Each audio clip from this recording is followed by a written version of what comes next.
Buenas noches. Ayer fueron los políticos y hoy les tocó el turno a los empresarios. No cabe duda que el presidente Humala está buscando reconciliarse con los distintos sectores del país. Hoy convocó a los distintos gremios empresariales que sin duda pues acudieron.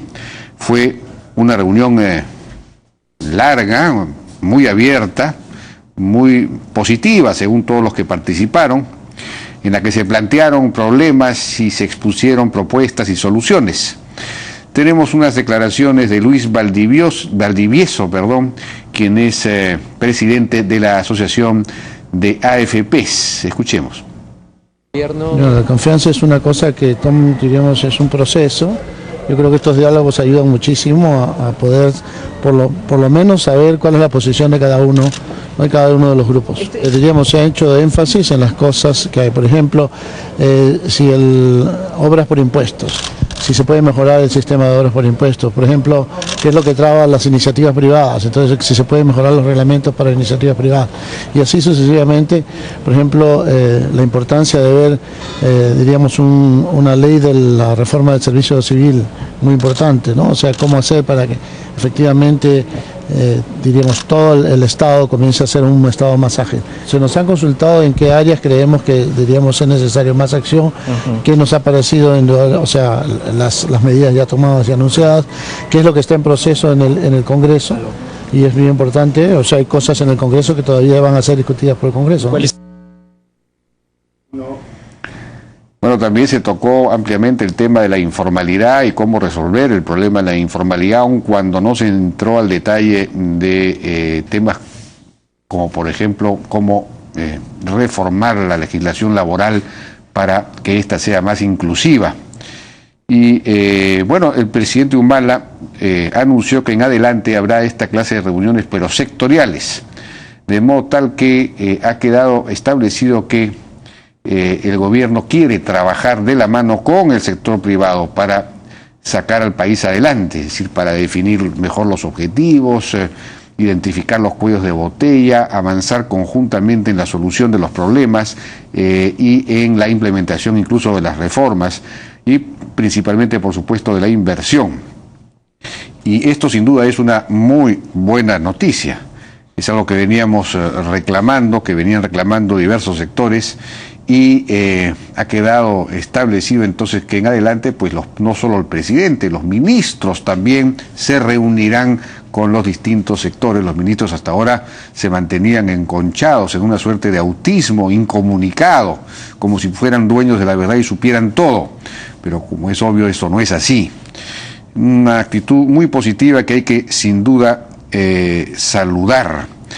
Y como decíamos, ayer fue el turno de los políticos, de los sectores políticos, y la cosa ahí no era tan sencilla, por supuesto, porque en el caso de los empresarios, desde el propio sector empresarial había una voluntad de reencuentro porque se requiere resolver problemas para seguir avanzando, pero en el caso de los políticos habían heridas que se habían abierto. En el caso, por ejemplo, de Alan García, él habría pensado, bueno, ¿por qué voy a ir yo a una invitación a Palacio de Gobierno si es que lo único que recibo son insultos del presidente y además hay una comisión que me está investigando y que me está sacando denuncias de distinto tipo, etcétera? Y algunos otros líderes políticos podían decir lo mismo. Sin embargo, tuvo el tino el presidente García de asistir, convocado por el tema de la Haya. Ante el exterior todos tenemos que estar unidos efectivamente, pero esto le sirvió, suponemos al propio Ollanta Humala, para restablecer relaciones y anunciar implícitamente que en adelante el tono será distinto. Suponemos que eso es verdad. Hoy día, dijo el presidente Humala, hay que saludar la presencia de los líderes políticos. Lamento que algunos líderes no estuvieran presentes. Se refiere pues a Keiko Fujimori, prácticamente es la única que no estuvo presente. Espero que en la próxima puedan estar más. Bueno, o sea que va a haber una próxima. Está cambiando pues el tono del asunto. Sin embargo, Hoy Fernando Rospigliosi insistió en la denuncia acerca de los seguimientos que realiza la DINI, que incluyen, por supuesto, seguimiento a políticos opositores, a periodistas, en función de la elección o la posible reelección conyugal. Escuchemos lo que dijo Rospigliosi. Son muchos más, son 150 en actividad.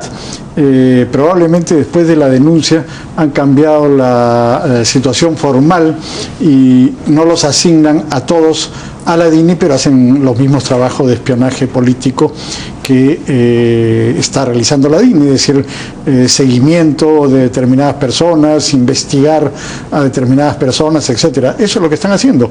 Y ahora este individuo que está al frente del Ministerio del Interior ya no puede decir que no sabe. Cuando no se sabía esto, probablemente él no tenía idea, porque en el Ministerio del Interior él no manda, quien manda es Villafuerte y la gente que le obedece ahí dentro. Pero ahora sí sabe. Ahora ya tiene responsabilidad. ¿74 millones? Sí, de gastos reservados. O sea, 74 millones que no sabemos en qué se gastan. No. ¿En la DINI? Y mira, antes se gastaban 9 millones en la época de Alan García. Y ahora, en la época de Humala, ha subido a 74 millones. Y no sabemos en qué se están gastando. Esto es absolutamente inexplicable.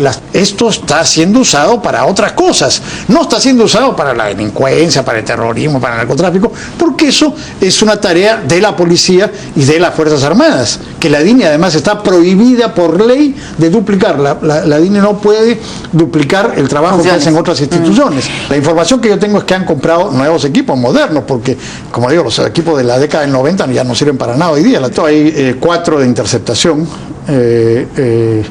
Hace un par de semanas en Cuarto Poder, Carlos Hidalgo sostuvo que habían 41 locales donde se estaban realizando tareas de interceptación. Esa es una información, como digo, de Carlos Hidalgo. La información que yo tengo es que están interceptando correos electrónicos, por supuesto, que eso es relativamente fácil y sencillo de hacer, como se hacía en la época de Montesinos, y también comunicaciones telefónicas. Esa es otra información que también se está subcontratando a empresas para hacer labores de espionaje político, de todo tipo, ¿no? Lo que dice gente que conoce a Villafuerte y a los que están haciendo esto es que no son tan hábiles como era Montesinos y su gente en la década del 90, que estos son más torpes y que, bueno, de hecho ya las filtraciones han ocurrido, siguen ocurriendo.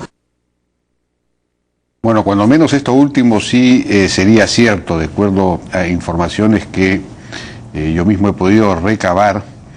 Quienes dirigen ahora la DINI, comenzando por el señor Kamisaki y 2 o 3 más, fueron agentes, fueron, digamos, funcionarios durante la DINI del gobierno de Alan García, y 3 o 4 de ellos, incluyendo a Kamisaki, fueron cesados, fueron retirados de la DINI por incompetencia, básicamente, es decir, por haber cometido errores, por no haber podido cumplir misiones.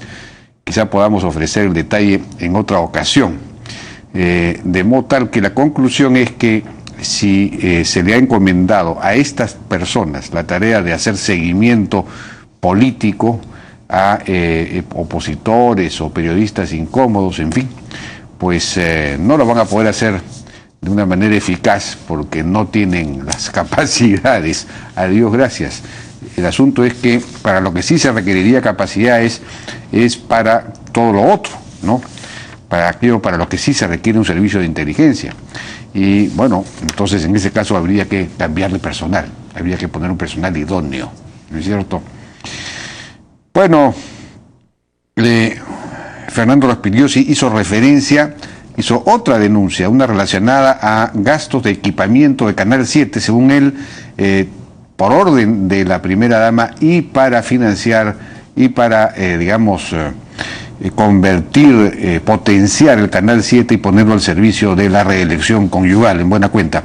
De esto sin embargo sí ha sido respondido, y vamos a estar ahora con María Luisa Málaga, que es presidenta ejecutiva del IRTP, de TV Perú, para que, responda a esta denuncia, a esta acusación Luego vamos a estar con Daniel Mora y José Dextre. Daniel Mora es presidente de la Comisión de Educación y José Dextre es presidente de la Federación de Instituciones Privadas de Educación Superior, para hablar del proyecto de ley universitaria que está en ciernes en el Congreso y que ha recibido muchas críticas de parte de la Asamblea Nacional de Rectores, porque esta sería reemplazada.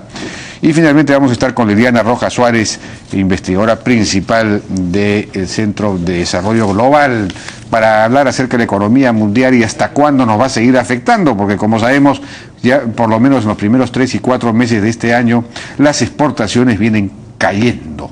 Regresamos.